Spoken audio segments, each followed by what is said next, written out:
श्री शिवाय नमस्तुभ्याम। मासिक शिवरात्रि की आप सभी को हार्दिक शुभकामनाएं। मासिक शिवरात्रि की व्रत कथा के अनुसार चित्रभानु नाम का एक शिकारी था। जानवरों की हत्या करके वह अपने परिवार को पालता था। वह एक साहूकार का कर्जदार था, लेकिन उसका ऋण समय पर ना चुका सका। उससे क्रोधित होकर साहूकार ने शिकारी को शिव मंदिर में बंदी बना लिया। संयोग से उस दिन शिवरात्रि थी। शिकारी ध्यानमग्न होकर शिव संबंधी धार्मिक बातें सुनता रहा। चतुर्दशी को उसने भगवान शिव की शिवरात्रि व्रत की कथा सुनी। शाम होते ही साहूकार ने उसे अपने पास बुलाया और ऋण चुकाने के बारे में बातचीत की।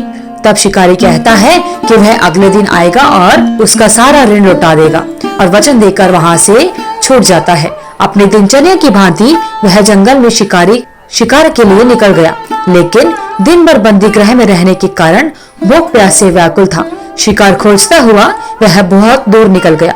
जब अंधकार हो गया तो उसने विचार किया कि रात जंगल में ही बितानी पड़ेगी। वह वन में एक तालाब के किनारे एक बेल के पेड़ पर चढ़ गया और रात बीतने का इंतजार करने लगा।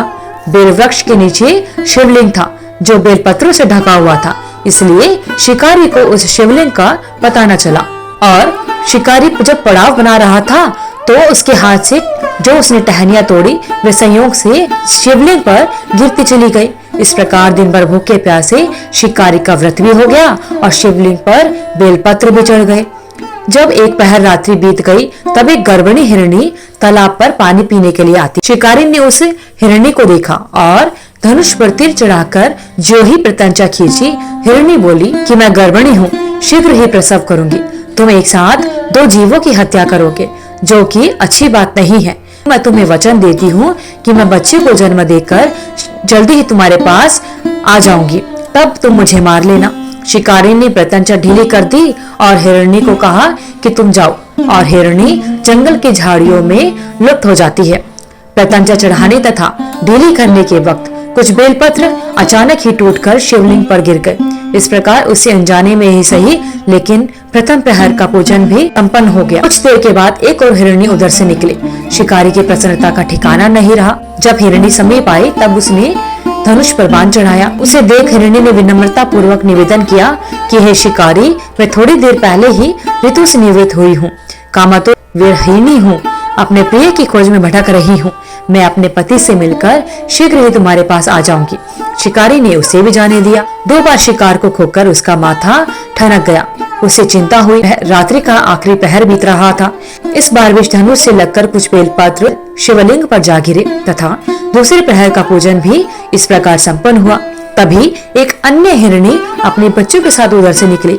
शिकारी के लिए यह स्वर्णिम अवसर था, लेकिन जैसे ही उसने धनुष पर बाण चढ़ाया तो वह तीर छोड़ने ही वाला था कि हिरणी बोली, हे शिकारी, मैं इन बच्चों को इनके पिता के पास छोड़कर अभी आ जाऊंगी। इस समय तुम मुझे मत मारो और मुझे जाने दो। तब शिकारी हंसकर कहता है कि सामने आए शिकार को छोड़ दूं? मैं इतना तो मूर्ख नहीं हूँ। इससे पहले भी मैं 2 बार अपना शिकार खो चुका हूँ। मेरे बच्चे भूख प्यास से व्यग्र हो रहे होंगे। उत्तर में हिरणी ने कहा, जैसे तुम्हें अपने बच्चों की ममता सता रही है, ठीक वैसे ही मुझे भी है। हे शिकारी, मेरा विश्वास करो, मैं इन्हें इनके पिता के पास छोड़कर तुरंत लौटने की प्रतिज्ञा करती हूँ। हिरणी का दुख भरा स्वर सुनकर शिकारी को उस पर दया आ गई। उसने उस हिरणी को भी जाने दिया। शिकार के अभाव में तथा भूख प्यास से व्याकुल शिकारी ने अनजाने में ही बेलवृक्ष पर बैठा बेलपत्र तोड़ तोड़ कर नीचे फेंकता जा रहा था। जब सुबह हुई तो एक हिस्सपेस्ट मृग उसी रास्ते पर आया। शिकारी ने सोच लिया कि इसका शिकार वह अवश्य करेगा।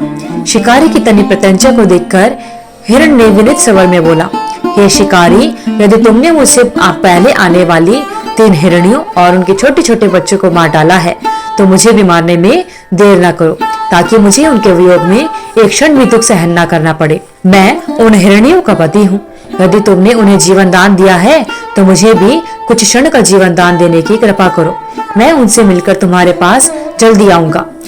हिरण की बात सुनते ही शिकारी के सामने पूरी रात का घटना चक्र घूम गया। उसने सारी बातें हिरण को सुना दी। तब हिरण ने कहा, मेरी 3 पत्नियां जिस प्रकार प्रतिज्ञाबद्ध होकर गई हैं, मेरे मृत्यु से अपने धर्म का पालन नहीं कर पाएंगी।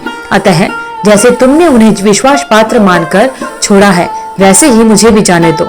मैं उन सबके साथ तुम्हारे सामने शीघ्र ही उपस्थित होता हूँ। तब शिकारी ने उसे भी जाने दिया। इस प्रकार सुबह हुई। उपवास, रात्रि जागरण तथा शिवलिंग पर बेलपत्र चढ़ने से अनजाने में ही सही पर शिवरात्रि की पूजा पूर्ण हो गई। पर अनजाने में ही की हुई पूजा का परिणाम उसे उसी समय मिला। शिकारी का हिंसक हृदय निर्मल हो गया, उसमें भगवत शक्ति का वास हो गया। थोड़ी ही देर बाद वह हिरण सब परिवार शिकारी के सामने उपस्थित हो गया ताकि वह शिकारी उनका शिकार कर सके। किंतु जंगली पशुओं की ऐसी सत्यता, सात्विकता एवं सामूहिक प्रेम भावना देखकर शिकारी का मन पिघल गया। उसने हिरण परिवार को जीवन दान दे दिया। अनजाने में शिवरात्रि के व्रत का पालन करने पर शिकारी को मोक्ष और शिवलोक की प्राप्ति हुई।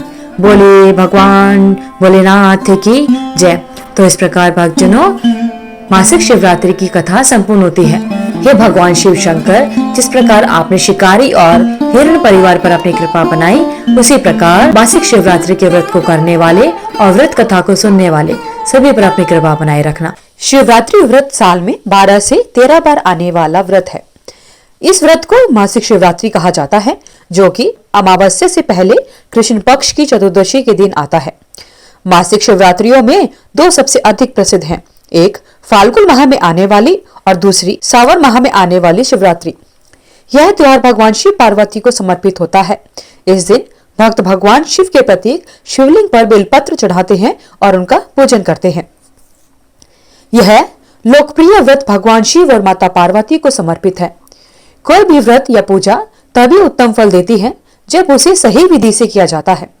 तो आइए भक्तजनों जानते हैं मासिक शिवरात्रि व्रत का पूजा करने का सही विधि और अनुष्ठान क्या है। पौष मासिक शिवरात्रि व्रत रविवार को 29 दिसंबर यानी आज मनाया जा रहा है। चतुर्दशी तिथि का आरंभ 29 दिसंबर 2024 को सुबह 3:32 से लेकर 30 दिसंबर 2024 को सुबह 4:01 तक रहेगा। आइए अब जानते हैं मासिक शिवरात्रि की पूजा विधि क्या है। चतुर्दशी तिथि पर सुबह उठकर स्नान करें और सफेद रंग के वस्त्र धारण करने चाहिए। भगवान के सामने दीप प्रज्वलित करना चाहिए और व्रत का संकल्प लेना चाहिए। पूरे दिन उपवास करने के बाद में प्रदोष काल में किसी मंदिर में जाकर पूजा करनी चाहिए। यदि आप मंदिर नहीं जा सकते हैं तो पूजा स्थल या घर के साफ सुथरे स्थान पर शिवलिंग स्थापित करके पूजा अवश्य करनी चाहिए। शिवलिंग पर दूध, दही, शहद, घी, बेलपत्र और गंगा जल से अभिषेक करना चाहिए। पूजा और अभिषेक के दौरान भगवान शिव के पंचाक्षरी मंत्र ओम नमः शिवाय या श्री शिवाय नमस्तुभ्याम का अवश्य जाप करना चाहिए। इससे भगवान शिव की और माता पार्वती की आप पर अवश्य कृपा बनेगी। अगर आपको वीडियो अच्छी लगी तो वीडियो को लाइक करें, शेयर करें, चैनल को सब्सक्राइब करके बेल आइकन को जरूर प्रेस करें ताकि आगे आने वाली सभी वीडियोस की नोटिफिकेशन आप तक समय से पहुंचती रहे। आपका दिन मंगलमय हो। कमेंट बॉक्स में हर हर महादेव लिखना ना भूलें।